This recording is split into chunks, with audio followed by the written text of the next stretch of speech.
Miss Minchin, ang dalagitang sinasabi ko ay pinalaking parang tunay na prinsesa sa India.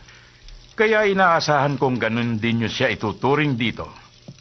Huwag kang mag-alala, Atty. Barrow. Marami kaming mayamang batang nag-aaral dito at papuri ang tinatanggap namin sa kanilang mga magulang. Wala silang reklamo sa aming eskwelahan at sa aming pagtuturo. Salamat naman kung ganun dahil akong nagrekomenda sa paaralan nyo. At meron pa akong hinihiling bukod sa mga sinabi ko sa inyo nung isang araw. Sige, attorney, kung kaya namin nyo ibigay. Gusto kong gumawa kayo ng garahe ng isang karwahe na eksklusibong gamit lang ng bata. Meron siyang sarili niyang karwahe? Isang karwaheng hinihila ng maliit na kabayo. Kahit na mayamang tao siya sa India, sila ang magulang na nagbigay ng sariling karwahe sa anak na batang babae. Meron kaming garaheng magagamit ninyo. Kayo na rin ang kukuha ng kutsero noon. Ngayon, maaari ko bang makita ang magiging silid ng bata? Nadinig ko na darating daw kayo ngayon, kaya ipinaayos ko na ang silid. Mabuti naman.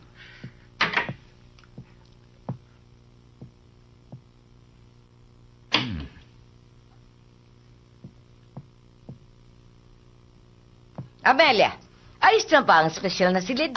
Opo, ayos ng silid. Maaari ko na makita?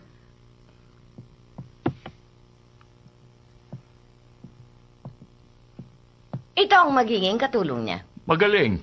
Mukha nga siyang isang magalang na bata.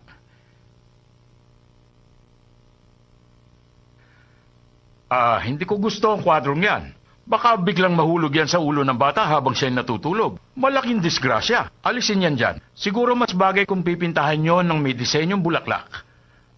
Amelia. Opo, ate. Papalitan ko ang mga kwadro ngayon din.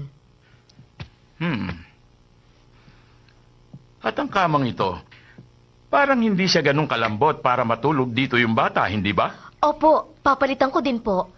Amelia! Huwag kayong mag-alala. Ako ang namamahala sa lahat ng kailangan niya at babayaran ko sa inyo ang lahat. Ang ama ng ating prinsesa ay talagang isang milyonaryong tao.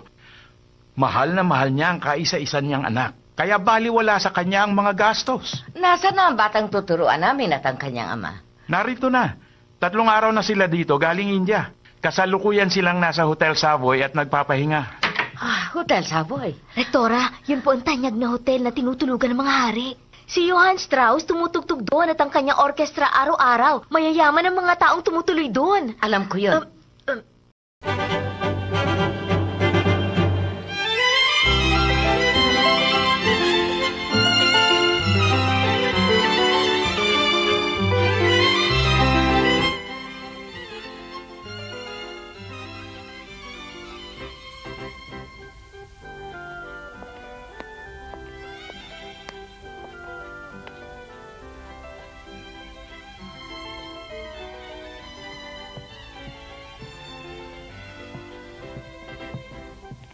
Sarah, narito ka lang pala. Opo. Huwag ka dito at malamig, anak. Baka ka magkasipon. Mag-ayos ka na at alis tayo. Ang init ng kamay niyo. Pag-aralan mo ng masanay sa lamig dito. Opo, malamig, Papa.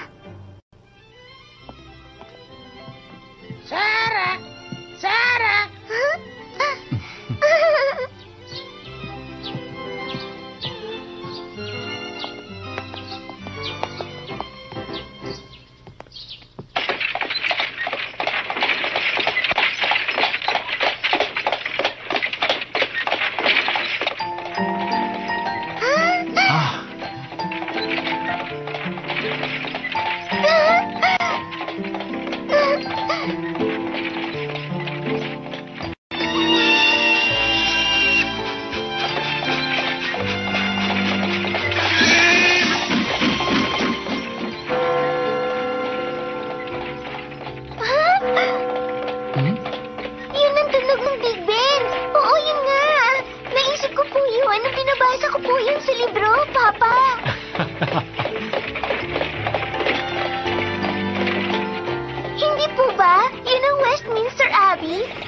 セイラはロンドンのことはすっかり本で覚えてしまったようだね。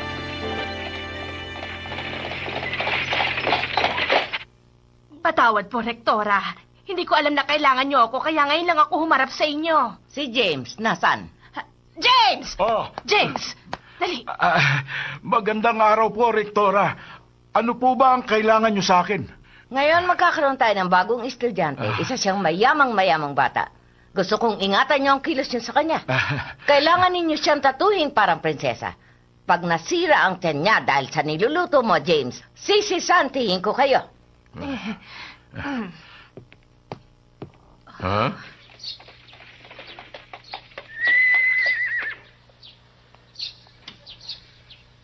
Halika, narito na tayo, Sarah. Ramel. Saison. Daljan. Ako na po, Papa. Ako na pong kakato. Sige, anak.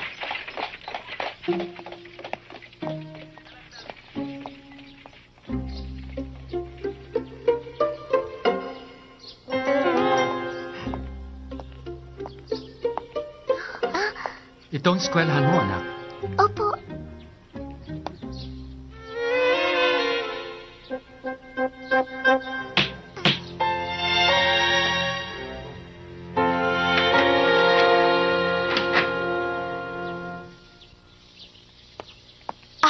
Kayo po si Master Crew at ang anak ninyo. Talaga pong hinihintay namin ang pagdating ninyo. Tumuloy po kayo.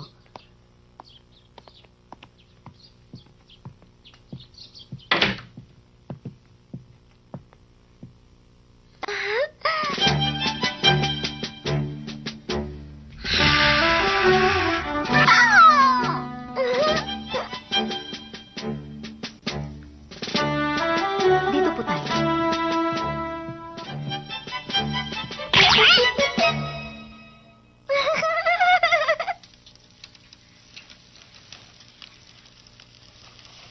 Ang pangalan ko po ay Amelia, nakababatang kapatid ng rektora, at isa rin po akong teacher dito at nag-aasikaso sa mga bata. Kumusta ka? Sandali, tatawagin ko na po rektora. Maiwan ko po muna kayo.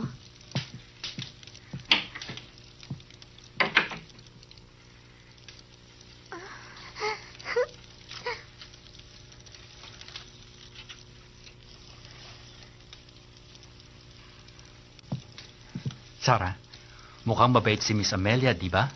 Oo nga po, Papa. Ano po kaya ang itsura ng rektora nila dito? Hindi ko pa rin alam ang itsura niya. Sa palagay ko po, may salamin siya. Oh? At saka, payat na mataas. At siguro din po may kasungitan ito. Ano? Bakit naman ganun? Kasi po, yung private teacher kong si Lady Meredith, ganon. Kaya baka lahat ng magagaling na teacher, ganon ang itsura. Sarah, dapat maging magalang ka palagi, ha? Opo, gagawin ko po.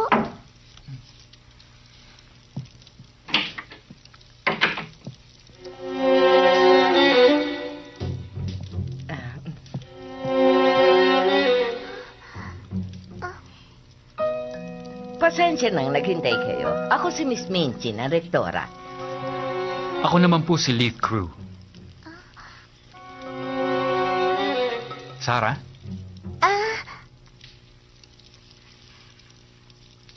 Ako naman po, Miss Minchin, si Sarah Crew. Kumusta kayo? Aba, ang ganda niyang bata at mukha siya matalino. Ang malaking karangalan namin sa paaralang ito ang magkaroon ng isang estudyanteng katulad niya dito.